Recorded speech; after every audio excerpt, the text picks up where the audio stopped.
13 people supported it as far as I remember।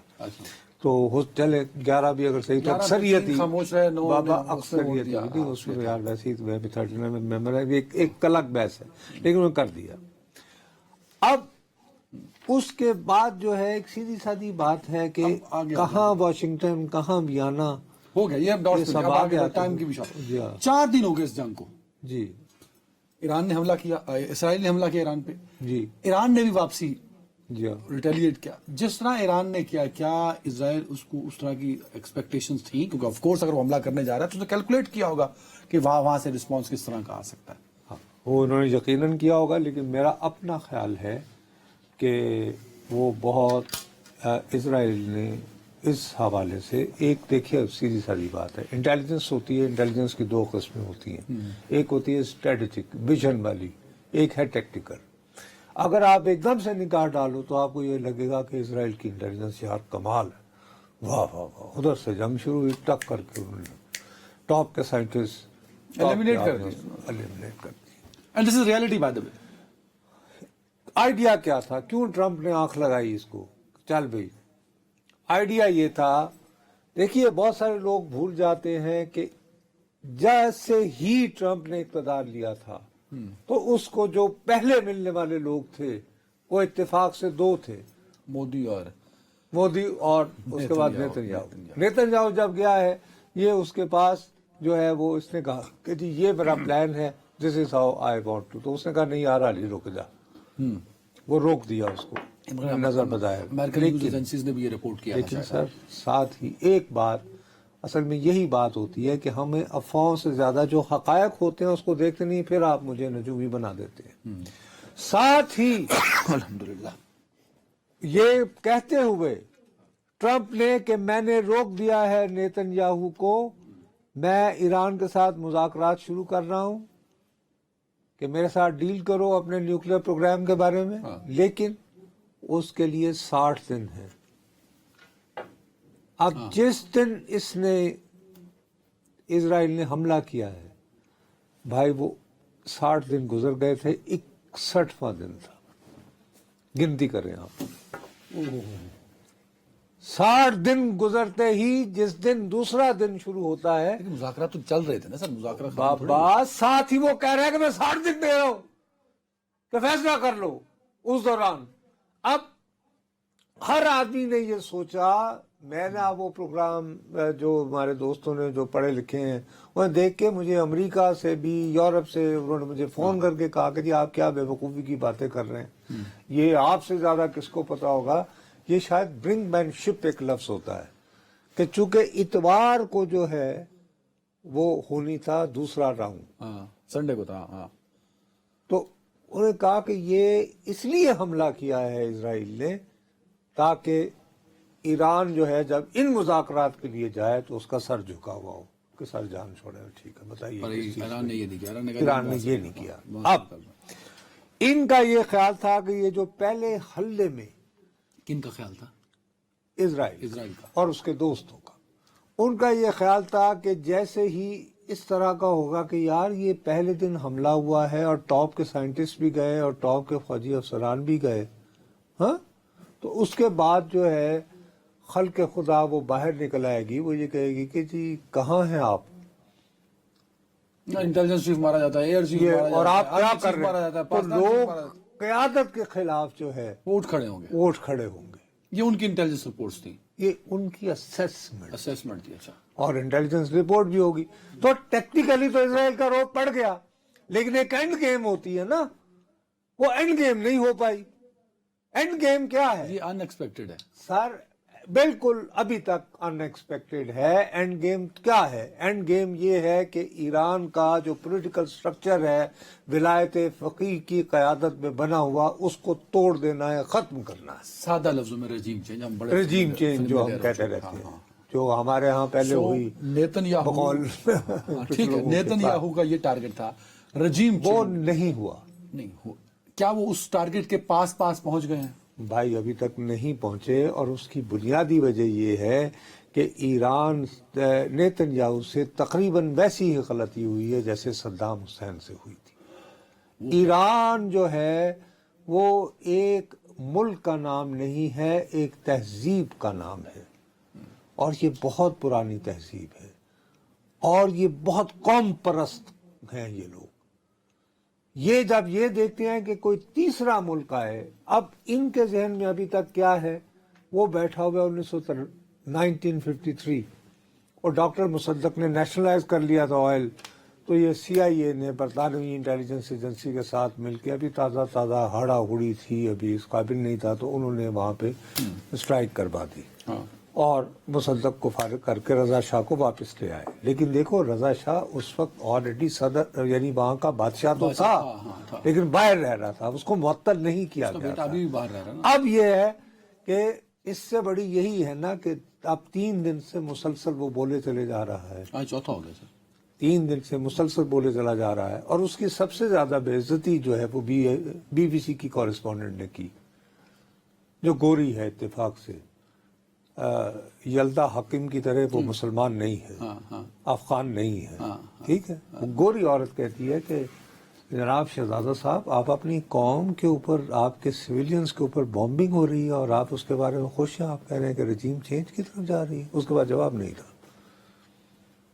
اب 2025 میں آپ وہ ٹیکنالوجی استعمال نہیں کر سکتے جو آپ نے 1953 میں کی. یہ پہلی بات تھی. دوسری بات یہ تھی کہ ان کا یہ خیال تھا کہ یار ایران کے پاس کس نوعیت کے میزائل ہوں گے, جو بھی ہوں گے, ہمارا آئرن ڈوم جو ہے, جو انہوں نے اپنے سسٹم بنا رکھے ہیں, وہ اس کو آر سائلنٹ ہوتا ہے انگریزی میں, مجھ سے غلطی ہوگی تو میں بات مانگتا ہوں یار, بہرحال آپ کی بڑی, بہرحال آئی ایم سوری, مجھ سے پھر وہی نا اس سے اس طرح جو ہوتا ہے کہ یار ہم اپنا وقت, پھر بعد میں تم کہتے ہو ٹائم ضائع ہوتا ہے, تو یہ ٹائم ضائع آپ کی وجہ سے.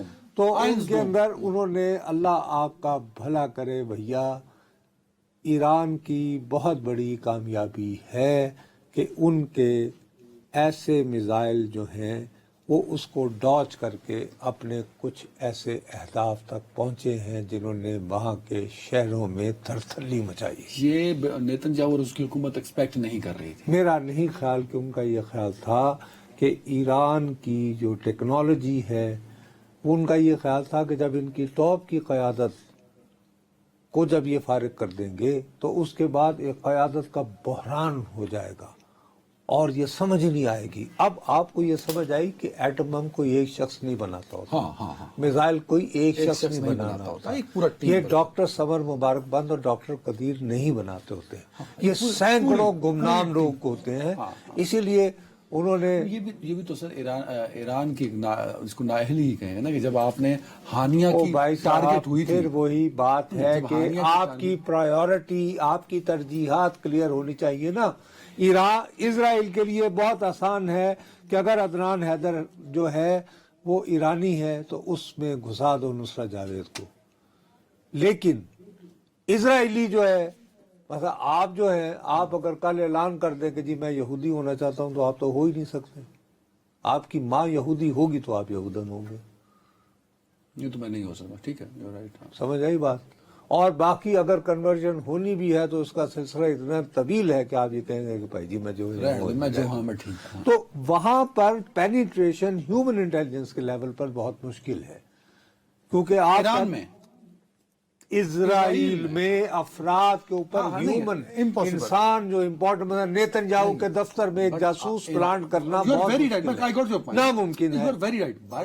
ہیومن انٹیلیجنس انہوں نے تو ڈال دی نا, انفلٹریٹ کر دی ایران کے اندر. او بھائی میرے تو ترجیحات کی بات ہے نا, اور پھر یہ کہ فیسیلٹی کی بات ہے. ایران ایک بہت بڑا ملک ہے, ایران ایک کثیر القومی ملک بھی ہے, وہاں پہ کرد بھی رہتے ہیں, ایران میں یہودی بھی رہتے ہیں, اور یقینی طور پر انہوں نے ایرانی یہودیوں کو موساد نے ہرگز استعمال نہیں کیا. وہ اچھا اس میں کرد بھی رہتے ہیں, اس کے بعد آذری ہیں بہت سارے, اور اس طرح کثیر القومی حکومت کے مخالفین. یہ وہ اتنی بڑی آبادی, اس آبادی میں سے جو ہے اب تقریباً وہاں تک وہ سکسیسفل رہے, جہاں تک انٹیلیجنس وارفیئر تھا وہاں تک وہ سکسیسفل. یار اس بات میں وہ انہوں نے اپنی, اسی لیے میں کہہ رہا ہوں کہ ایک ٹیکٹیکل ایج ہے, ایک اسٹریٹجک ایج ہے.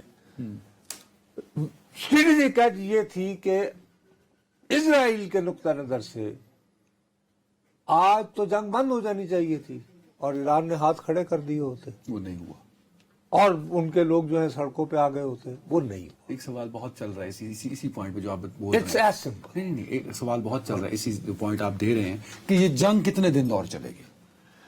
یہ جنگ میرا اپنا خیال ہے کہ اگر تو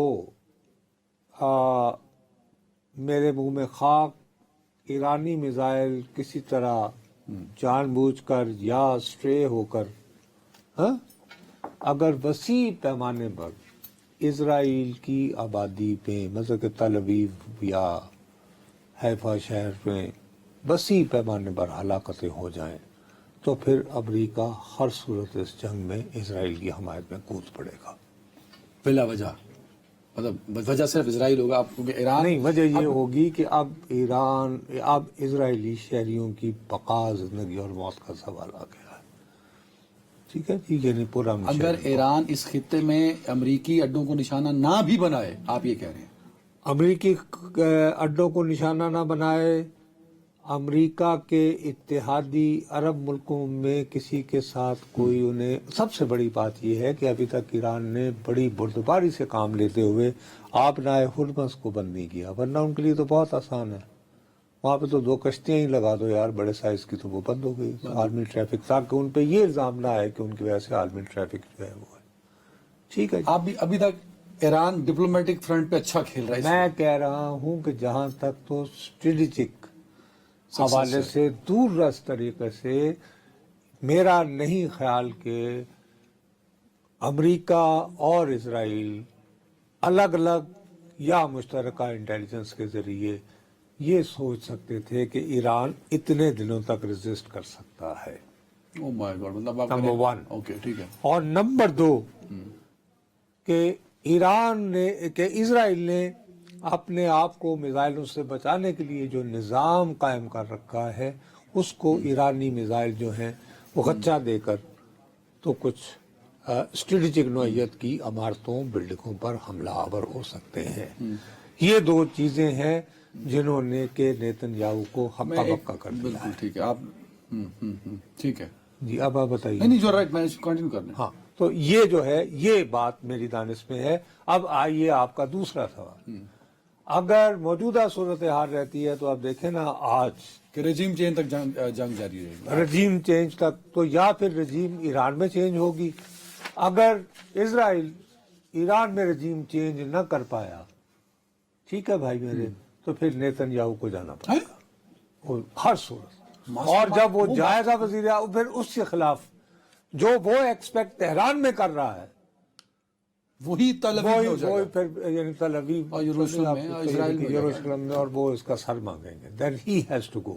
اور جیسے ہی وہ وزارت عظمیٰ سے ہٹا تو وہ پھر جیل ہی جائے گا، کیونکہ پہلے اس کے خلاف کرپشن کے شدید کیسز ہیں. مشکل.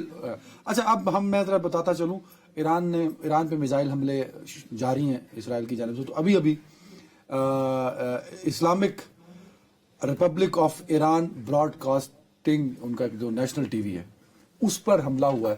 ہاں، لیکن اس سے پہلے یہ اسرائیل کے وزیر دفاع نے کہا تھا کہ چونکہ ویژول دکھا بھی دیں سچائی، چونکہ بہت زیادہ یہ دیکھ لیں ویژول سر، بقول ان کے جھوٹ پھیلایا جا رہا ہے اس آرگنائزیشن کی جانب سے، اس لیے.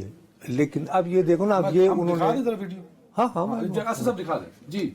جی یہ اسرائیل کی دہشت گردی ہے. یہ دہشت گردی ہے نا کہ میڈیا، ہاسپٹل، سویلین آبادی، یہ بالکل دہشت گردی ہے. اور اس میں دیکھو نا، یہاں پہ ہی تو میں تمہیں کہہ رہا ہوں نا کہ اب یہ ان کی ایج ہے کہ انہوں نے پہلے اعلان کیا ہے، اس کے وزیر دفاع نے، اس نے کہا چونکہ یہ جھوٹ کی فیکٹری ہے لہٰذا اب ہم اس پر حملہ کریں گے. اور کیا. اور جیسے ہی وہ ہوا، نہیں اس کو تباہ کریں گے. اور وہ اللہ میرے منہ میں خواہ، یہ کافی خوفناک حملہ ہو سکتا ہے. اب جو ہمارے لیے بہت امپورٹنٹ بات ہے، جس پہ بہت غور طلب بات ہے، اور یہ جس پر مجھے سمجھ نہیں آ رہی کہ ہمارا ٹیلی ویژن والے ہم لوگ کیوں توجہ نہیں دے رہے، پھر آپ بعد میں مجھے کہیں گے میں نجومی ہوں. وہی اس International Atomic Energy Agency IAEA، اس کے بورڈ آف گورنرز کے روبرو 3 ممالک نے مشترکہ طور پر ایک قرارداد رکھی، ایک بیان رکھا ہے. وہ ملک کون ہے؟ چین ہے جی، ایران ہے اور روس ہے۔ ان ممالک نے کہا ہے کہ جناب ہمارے پاس تو یہ خبریں آ رہی ہیں کہ اسرائیل نے جو حملے کیے ہیں ان میں سے کچھ حملے ایران کی ایسی تنصیبات پر بھی ہوئے ہیں جو ایٹمی تنصیبات ہیں۔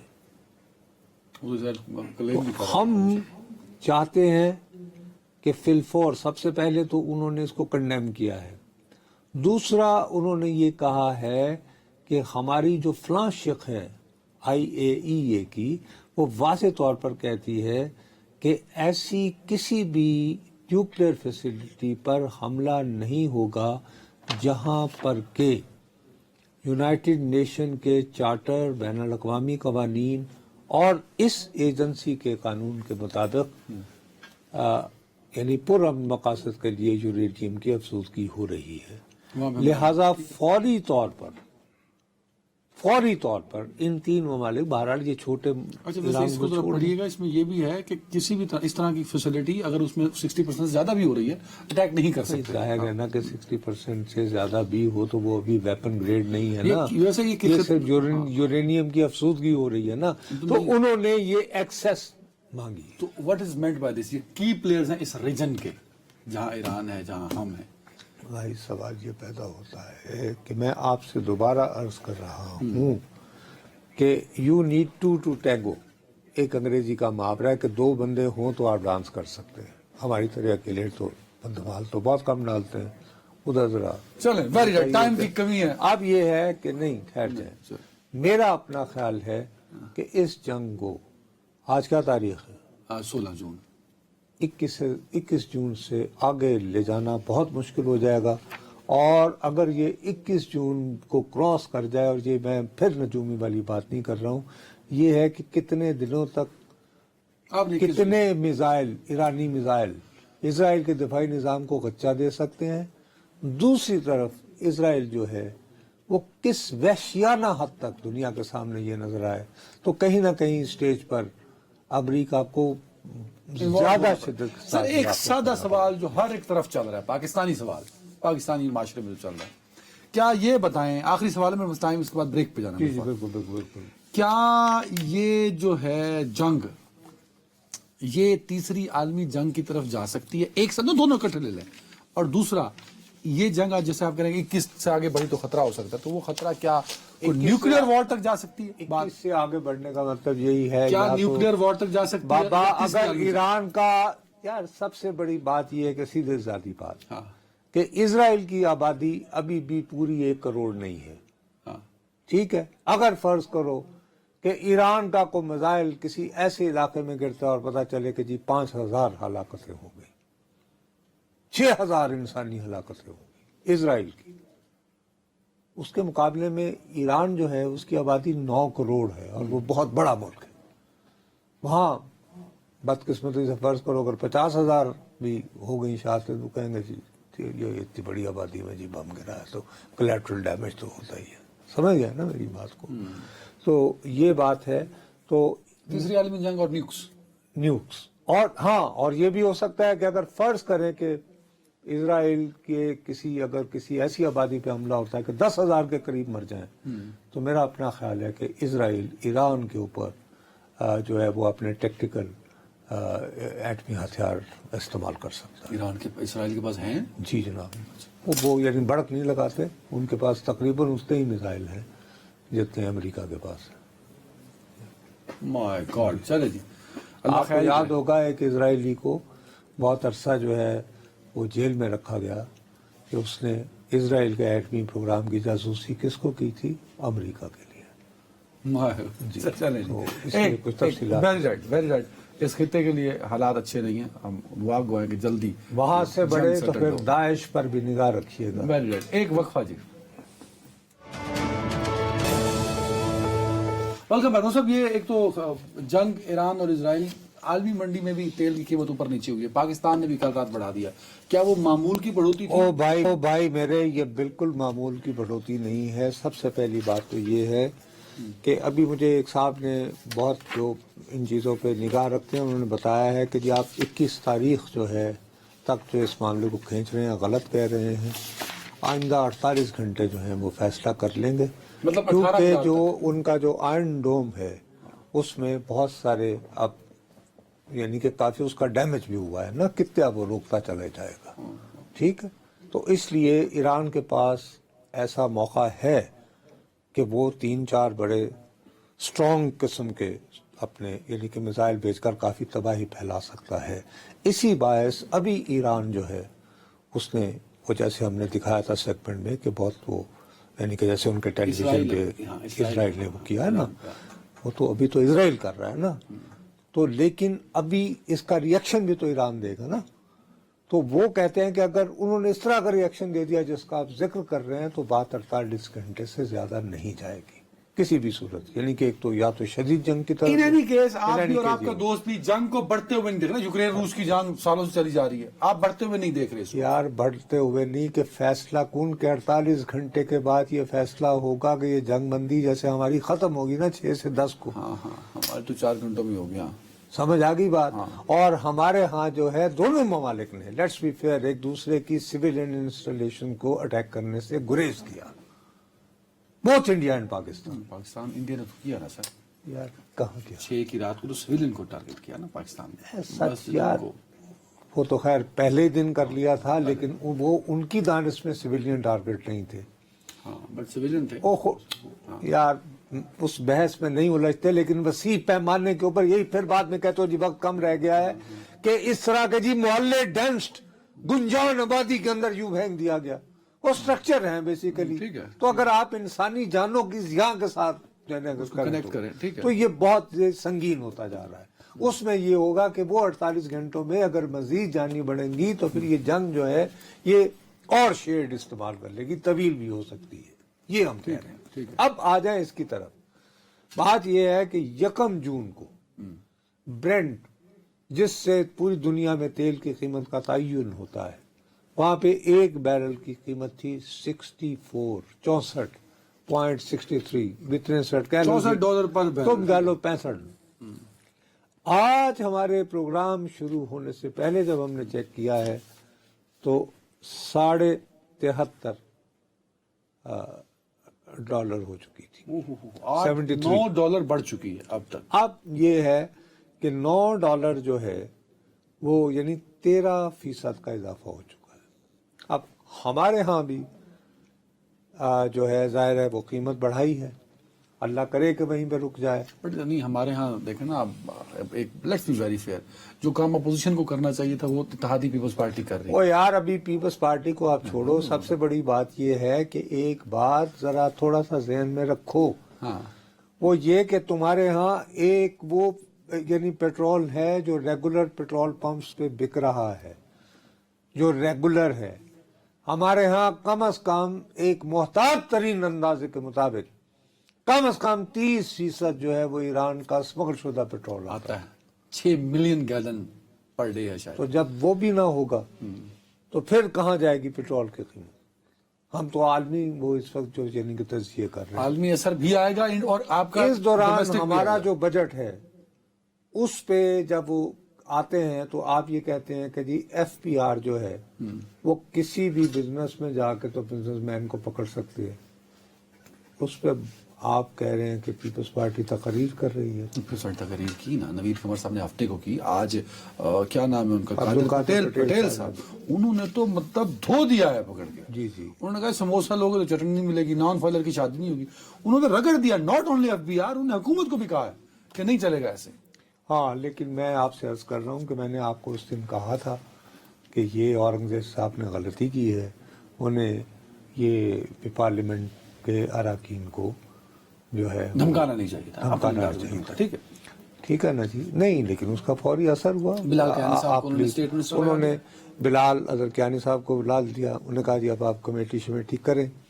اب آپ وہ جو کمیٹی ہے اس میں بلال اظہر کیانی صاحب جو ہیں وہ کافی کنسیشنز جو ہیں کنسیڈ کر رہے ہیں، مثال کے طور پر کہ یہ نہیں کہ جی بس جی ایف بی آر کو جھکنا پڑ رہا ہے. مطلب جو وہاں Compromise آپ یہ کرنا کہہ رہے پڑے گا. ہیں کہ دو پالیسیز ہیں اب، ایک اورنگزیب صاحب کی ہے اور ایک بلال اظہر کیانی صاحب کی ہے.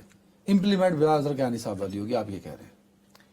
بلال اظہر کیانی وہ کس نے لگایا ہے؟ شہباز شریف صاحب نے.